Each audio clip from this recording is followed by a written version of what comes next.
Hi, I'm Virginie Ducruc, and I'm with the Cat Adoption Foundation. Today, I want to talk to you about a collaborative project that we've been deploying with the City of Salisbury in South Australia since the end of November last year. This project came about because we ran a webinar last year, early November, on ideas, what the research was saying about effective cat management. And the City of Salisbury took us up on that offer. So we put a costing pilot project together, submitted it, and by the end of November, we were up and running. And this project is done in collaboration with our long-term partner, the Adelaide Northern Veterinary Group. So just a little bit more about each stakeholder. The Northern Veterinary Group has got 3 clinics located in the northern suburb of Adelaide. They've got 35 years of experience and they've been heavily involved with the community and with us as well along all those years, and we could just not do what we do without them, essentially. And then there's us, we're the Cat Adoption Foundation. We just turned 10 years recently. Over that decade, we have rehomed on average more than 1,000 cats and kittens each year. In more recent year, we have become key advocates. So you can see us on the steps of the South Australian Parliament there. In May 2023, I organized a petition with over 10,000 signatures to be deposed at the Parliament, and it was to ask the state government to fund free targeted desexing program for cats. And more recently, in the first half of this year, we were a key stakeholder in the statewide cat management strategy that took place in South Australia. We're also a volunteer-run organization, and we have a strong community reach with over 80,000 followers on our social media. The City of Salisbury has got a population of over 150,000, which makes it the second most populated LGA in South Australia. It is the third largest by area in terms of metropolitan council, so it's quite a big council. In terms of socioeconomics, it is relatively disadvantaged, as research has shown that's where we find cats hotspots. And the council is providing the funding, the location for the project, materials such as traps, and help with the microchip registration. So how the program works, the council provides a list of address and location. It's mainly based on complaint. Then I will go and engage with those sites and try and organize some logistic and assess what resources are needed. Then I make the appointment at the vet. We have around 9 appointments available to us per week for desexing. They are across 3 different days, and I book them minimum 2 weeks ahead to make sure that we have those spots available to us. We email whoever is dropping off the cats, email the vets before the visit. We give them name, color, and we try and sex them. It's not a perfect science. And then whoever picks them up, send me a photo of the cat and photo of the paperwork. Some clinics send me scans of the paperwork straight away, which is really helpful. But sometimes they're busy and that doesn't happen. So at least I've got a photocopy. And then I just log this in a Google spreadsheet, which the council have access to as well. In terms of funding and cost, the council covered the desexing related costs. So that includes desexing, 1 live vaccine, a microchip, and the implant cost. It will include also things like additional surcharge for cryptorchids, in-season surcharge, and pregnancy surcharges as well. It includes also a cost relating to euthanasia, where it's necessary. Cat Adoption Foundation covers the welfare-related costs. Most typically will be medicine for ringworm or antibiotics for upper respiratory infection. And amongst the most costly item and most frequent would be the dentals that we still get at a discounted rate, but it's still an important cost for each cat that needs a dose. For the invoicing, when I receive the invoices from the vets, I go through them and make sure the costs are accurately reflected. And I submit the invoice to the council every 2 to 3 weeks. Who's involved? Leslie, a really special mention to Leslie that's doing, she's a Cat Adoption Foundation volunteer. She's a seasoned trapper, highly experienced. She's literally a trapping machine. This woman is incredible. So she's doing, once I've organized sort of the initial contact, an appointment and things like that, we have a discussion to where she should go, how to organize the weeks, and then she just goes there. And I don't think Leslie's ever wasted one spot. If there are 3 spots, she'll grab 3 cats no matter what. And then there's me. I organize the logistics, the booking, the paperwork, the invoicing, and I set up the paperwork for the microchip registration. And then we have also our Cat Adoption Foundation volunteers and carer network.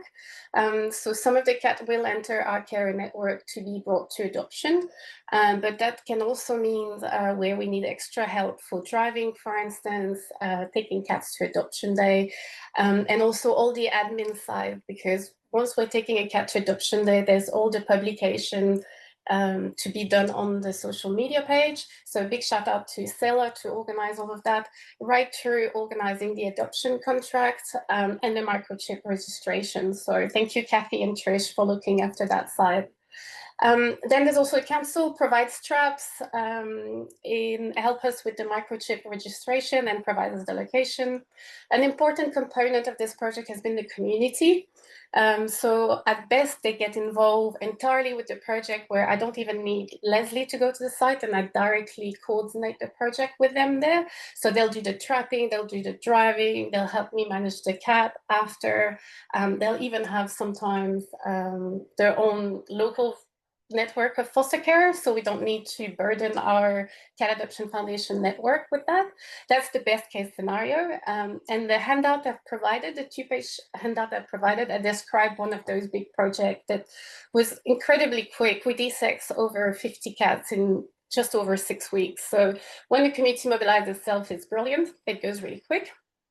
But most of the time, the resident or people that feed the cats can provide 1 or 2 of those aspects, so that we need to come in with our volunteers to sort of make sure the logistics chains is completed. And obviously our vets providing all the vet care. With the microchip registration, it's a shared responsibility between the council and CAF. So where the local resident decide to adopt a cat, then I will prepare the paperwork and send it to the council to register those microchips. So it could be a situation where, let's say, there's a couple of adults that people are happy to adopt, but the kittens will go through Cat Adoption Foundation for adoption, and at that moment, Cat Adoption Foundation will take the task of registering those microchips. In terms of the program outcomes, so between late November last year and the end of August, we've desexed 250 cats. 7 were euthanized for disease. There's various reasons for those. For instance, we take the view that if we can't cater for the care of a cat once we've put the cat back where we trapped the cats, sometimes it's just kinder to let them go. We've had 2 cats euthanized due to skin cancer. They were not socialized enough to come into care and get the sort of follow-up necessary care. So we just could not guarantee we could catch them again. And then we took the view that it was better to euthanize them than not being able to catch them when the cancer take over their face or their basic functions such as eating and drinking. We found an airgun pellet in the abdomen of a female that had caused all sorts of tumor. So I reported that to the RSPCA. Obviously, it's quite horrendous, but we just took the view it was kinder to let her go. In terms of the disease, there's been a few young kittens that just didn't make it, and we had a few road accidents as well. In the breakdown of those 315 cats desexed, 97 have been rehomed through us. And there's another 19 sort of either in care with CAF, waiting to be ready for adoption, or they're with residents and they're friendly adults essentially, and we just don't have the capacity to take them on board. So we're just waiting for care to come through so that we can send them on the way to an eventual adoption. And there's 148 cats that are have been adopted, awaiting adoption by local resident. And when I say awaiting adoption, it's because I fill in the paperwork at the end of a project. So once the site is completed, so we have sites where we have 1 or 2 cats that we're just waiting to turn up to catch, or they're hard to catch. So the paperwork has not been completed, but there's an agreement in principle that the residents are happy to have these cats in their name. Key successes. We are very proud to have developed this Cat Adoption Foundation Council relationship with Salisbury. To my knowledge, it's the first of its type in SA to that scale. We have stabilized and reduced at most sites between small and large. It doesn't matter which size. We've reduced population, stabilized or reduced population, which was the main aim of that project. We have engaged with the community and mobilized the resource in the community. I think most people, like my experience with this project is that most people that are feeding cats want to see a sustainable solution. So they're more than happy to engage with us, and they're happy to provide us help in the capacity they can. We've prevented cats entering shelter, which hopefully lightened the load on our fixed facility colleagues.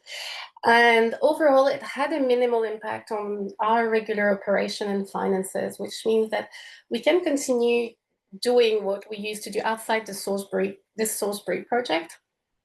And because we are recovering some of the costs through the adoption fees, we are able to cover most of those additional welfare costs. So we're not breaking even, we're running a small deficit, but it is not hindering our operation outside the Salisbury project. So I think that can count as one of our key successes.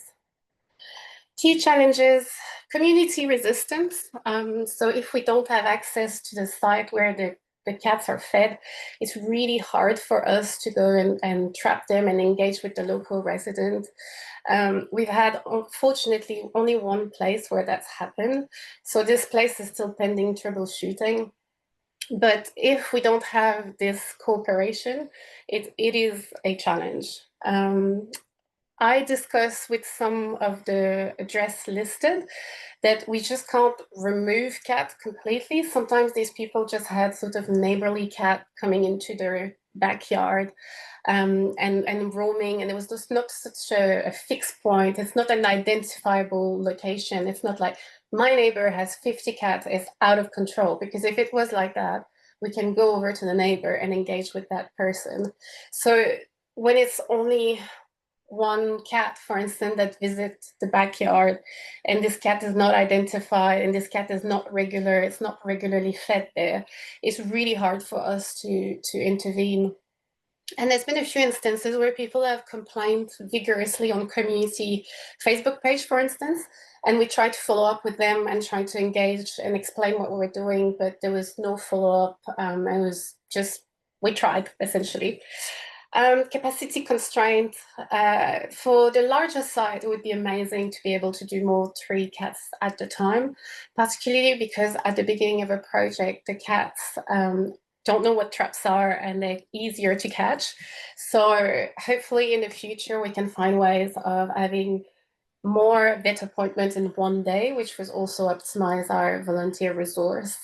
And obviously having more care, more volunteers, the more we would have, the quicker we could get through these sites and these jobs. One of the other key challenges is health risk and managing disease and infection.